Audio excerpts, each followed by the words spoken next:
Alors, dans ce tutoriel minute, je vais vous apprendre à appliquer des images sur un cube à l'aide de Photoshop. Alors, je vais commencer par ouvrir mon image d'un cube que j'ai puisé sur Internet, tout simplement. Alors, ça va être ma référence pour pouvoir placer mes trois autres images dedans. Je vais maintenant ouvrir mes trois images que je vais mettre dedans, c'est-à-dire les trois images que je vais sélectionner ici. Je vais faire ouvrir. Les images vont s'ouvrir dans des onglets séparés et c'est bien correct comme ça. Je vais commencer par l'allumette. Sachant que chaque cube ou chaque carré du cube est parfaitement carré, je vais sélectionner mon outil de sélection carré. Je vais presser sur Shift ou sur majuscule si vous préférez pour obliger Photoshop à sélectionner une forme carrée parfaite et je vais glisser ma souris pour effectuer ma sélection. Je vais bouger un peu ma sélection pour prendre ce que je désire. Voilà. Je vais faire éditer, copier. J'aurais pu faire aussi CTRL-C pour copier. Je vais aller dans mon document de cube et je vais faire éditer, coller, ou j'aurais pu faire aussi CTRL-V. Là, on voit ici que l'image est très grosse par rapport à la taille de mon image de référence. Alors, je vais redimensionner mon image de manière à pouvoir la transformer et la rendre plus petite. Je vais donc aller sur le menu Éditer, Transformation et Scale en français, ce serait probablement dimension ou redimensionner. Je vais prendre un coin de l'image et je vais rapetisser mon image jusqu'à ce que j'aie la taille désirée pour faire entrer mon image dans mon cube. Alors, mon image était très, très grande. On voit ici que mon image n'est pas parfaitement carrée, mais normalement, j'aurais dû presser sur la touche majuscule lorsque je rapetisse mon image de manière à obliger à contraindre le carré exact. Je ferai l'opération lors de la prochaine image. Une fois que j'ai mon image en taille relativement parfaite, il ne me reste plus que maintenant qu'à la placer dans une des trois portions de mon cube.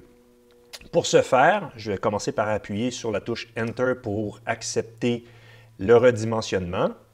Je vais maintenant aller sur Édition, Transformation et Distorsion. Probablement distorsion en français. À partir de maintenant, je peux prendre les coins de mon image et les placer aux endroits exacts que je veux placer mon image. Et je fais ça pour les quatre coins. Voilà.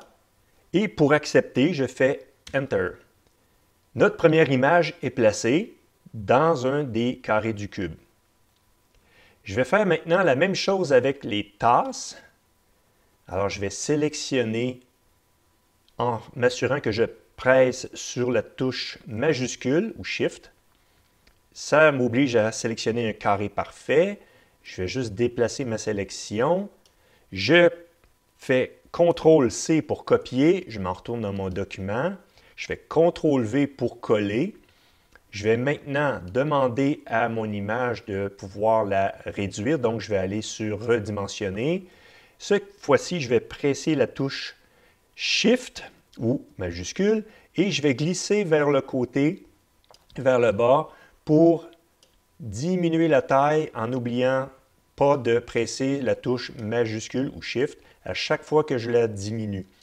Bon, j'ai une image de taille énorme, alors ça me prend beaucoup de manipulation.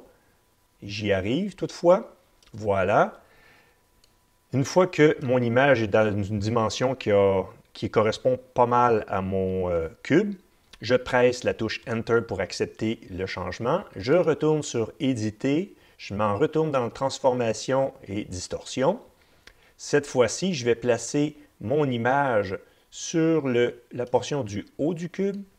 Alors ici, je vais prendre maintenant l'autre coin, je vais le placer ici. Et finalement, un dernier coin que je place ici.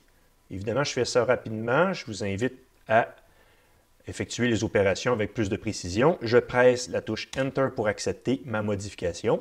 Il me reste une seule image à intégrer. Je vais donc aller chercher ma monnaie. Ça donne que mon image est déjà parfaitement carrée. Alors, je vais faire sélectionner tout. Ici, sélectionner tout ou CTRL-A. Je fais CTRL-C pour copier. Je retourne sur mon image, CTRL-V pour coller. Et je refais encore la même opération pour transformer, redimensionner mon image. Je fais majuscule et je glisse vers le bas. Je refais encore majuscule, je glisse vers le bas. Ça, c'est pour obliger Photoshop à conserver un carré parfait lorsque je redimensionne vers le bas. J'approche de la taille nécessaire. Je considère que la taille est bonne. Je peux peut-être rapetisser un petit peu plus. Je fais Enter. Maintenant, je refais encore une dernière fois transformation, distorsion. Je prends les coins, je les place aux endroits désirés. Voilà, je fais ça rapidement. Un dernier coup pour placer correctement mes derniers coins. Ici, voilà. Et je presse la touche Enter lorsque j'ai terminé. Il me reste peut-être maintenant juste à arranger un petit peu les barres blanches, l'espace blanc qui est demeuré dans l'image.